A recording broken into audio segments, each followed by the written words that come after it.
When the third and final T20I between India and Afghanistan ended, it was a roller coaster of a ride.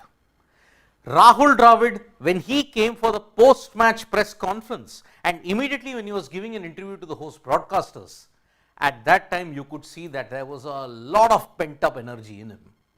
There was a lot of thoughts about Rahul Dravid when this series ended. Because remember, the India versus Afghanistan T20I was the last T20I India will play for the next 4 months. I am not counting the IPL because IPL is a T20.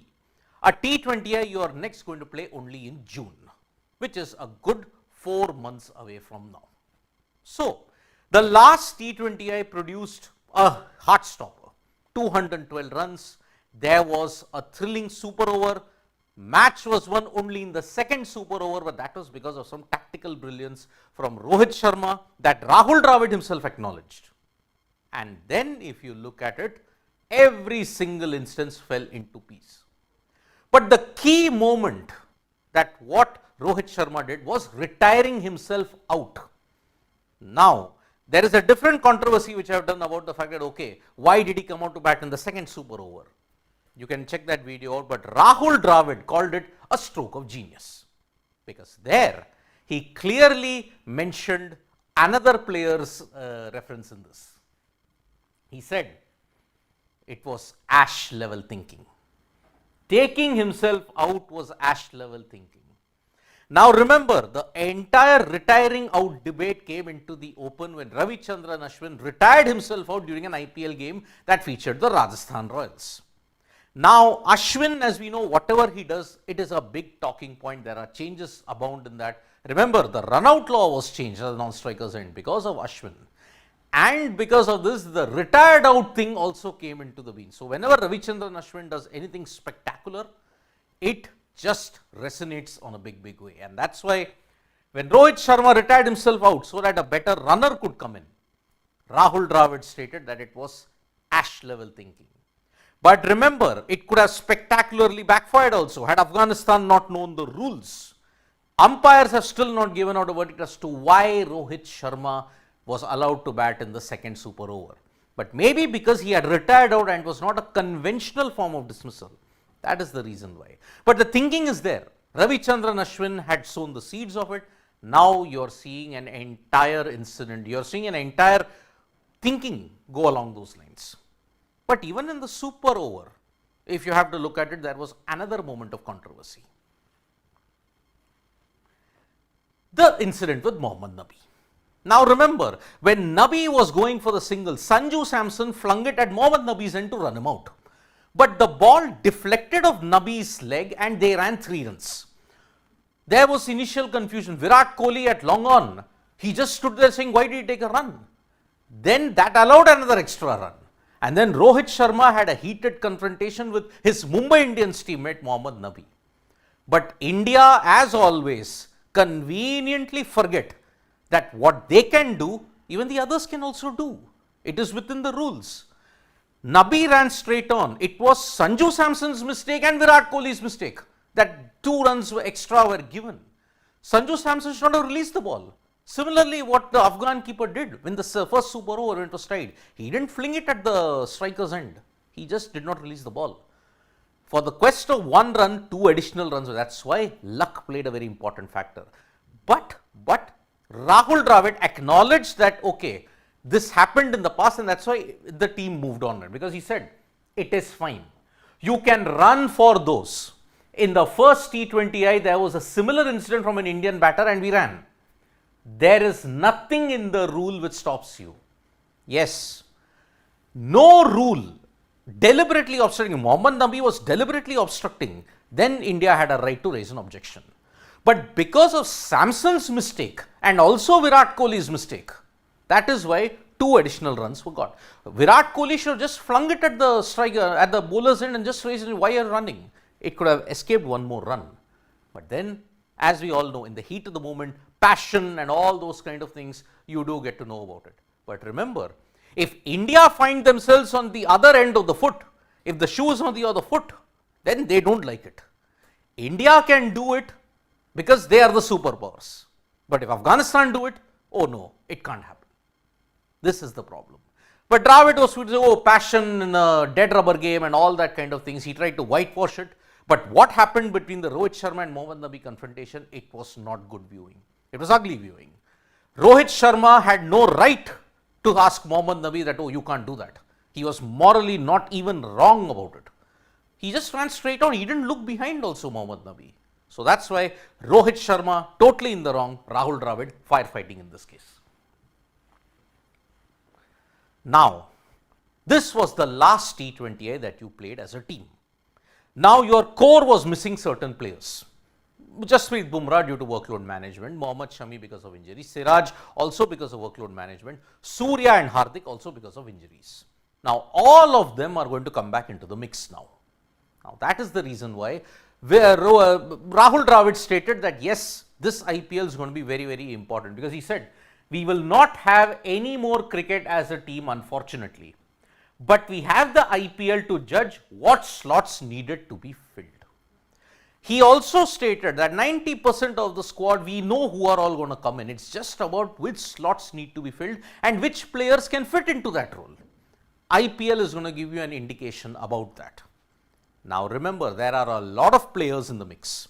There is a Deepak Chahar, there is an Ishan Kishan, there is a Jitesh Sharma, there is a Sanju Samson, there is a KL Rahul, there is an Ishan Kishan. How are you going to fit them all in? And are they going to make the trip to the World T20? When Jitesh sat out just for Sanju Samson, at that time a question was asked to Rahul Dravid as to whether Jitesh is making the trip or Sanju is making the trip to the World T20. For that, Rahul Dravid made this statement, which was also done in 2022, let me tell you. All of them are in the mix, even KL Rahul. He's not ruled anybody out. And I think Dravid's template of communication is such, he doesn't rule anybody out. He gives them a fair chance until the very last moment and then picks the team. Now, the team that he picks, there will be a lot of debate on it. Sanju got only one match and there he failed. Jitesh, the numbers don't back him, but the role that he does is not a good-looking role. It's an ugly role that he does. Ishan Kishan has made himself unavailable. So is he there in the India scheme of things? What about KL Rahul? Will IPL's 5-6 games ensure that the team changes? Because remember, by May 1, you have to announce the World T20 squad.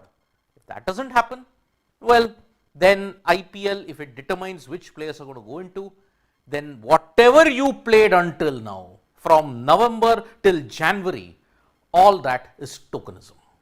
Let's be very honest about it. It is tokenism at its best, because you wanted to get everybody, this poor guy hasn't played a game, let him get a game. But you have been unfair to both Sanju Samson and Jitesh Sharma. Sanju didn't get a long rope. Now everybody will be, he doesn't capitalize on the chances that he got. Excuse me, he didn't capitalize on the chance he got. Only one chance. Jitesh, the numbers don't back him, but he's doing a role at number 5. You dropped Jitesh when he was just coming back into some sort of a groove, just for this one particular dead rubber game. Why can't you stick with the core? Now this statement, all of them are in the mix. It will only complicate the problem of plenty. And that is the thing Indian cricket has been struggling for the past 3 to 4 years. How to solve the problem of plenty? Because skills wise, Indian cricket is supreme. It's all up here and in the composition. Which composition you're going to play at that day, that is what matters. But the RRR trio indeed gave India a big win. Rohit, Rinku and Ravi. Because remember, the decision to actually give the ball to Bishnoi proved to be a masterstroke. For 12 overs in this entire series, he had struggled. The one super over where he was called upon, luck favored him in a big way. Because remember, bowling a spinner is a gamble. But then he pulled the lens back and Dravid was totally in praise of. And remember, Rohit Sharma took out of his instinct. Gut instinct told him that, okay, bowl Ravi Bishnoi.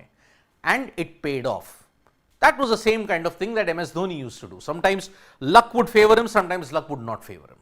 So Dravid stated, spinner had a better chance to take 2 wickets. 11 was not a huge score. If they batted 6 balls, they would have gotten 12 runs. Great call to go with the spinner. Bishnoi was brilliant. He bowled two superb balls. I mean, Bishnoi held the length back. One delivery was the leg spinner, and because of that, man oh man, he got those 2 wickets which ensured India escaped in a big way in the Bengaluru T20I. But it does not hide the overall picture that when batting first, 212, if you go for a slam bang approach, there is a problem because your basic template doesn't allow you slam bang. Let me tell you one example, okay? England had to ask counties and everybody to change their entire culture of batting. And this was 20 years afterwards. India are also saying, oh, we have to play aggressive cricket. We have to ensure that we have to stay with the curve. You know who established the curve? It was Australia. Even before T20, you played in attacking cricket right from the word go because it's in their genes. It's in their batting culture. Australia also, if you remember Travis Head's knock in the ODI World Cup, mixing formats here. But in 2021, even on those sluggish wickets, Marsh, Wade, Stoinis all took their time and then they batted out the tough times and went on to attack. Going bang bang has a 50-50 edge. England sometimes are on the other 50%, sometimes they are on the other 50%. But India heading into the T20 World Cup, let us not be fooled by what happened in the Australia, South Africa and Afghanistan series. Remember, a bilateral series is never ever a benchmark to ensure whether you are in good form heading into the World T20. The only exception to that was 2022, when England were in good form. But even remember, there, in the original tournament, they were on the cusp of elimination. It needed a win against New Zealand for them to bounce back. And that's why, whatever said and done now, T20s are on the back burner until March. After March, the IPL will only add a bit more conundrum, bit more confusion into the mix because all the other players will want to stake a place in that 15-man squad. Good luck in trying to fit your number 11s, all your 11s, your 15s, good luck in that because you will have a squad of 25 players to choose from. Good luck in keeping those players out. We wish the team good luck for the World T20. But as far as things are concerned, what did we learn from all the three T20 bilateral series that we have had? The brutal, honest truth, none. Thank you so much, folks, for joining us for this live. We'll be back with more updates on sports straight. Tap that bell icon so you know when we go live. And don't forget, we are on Facebook, Twitter and Instagram as well. Bye-bye.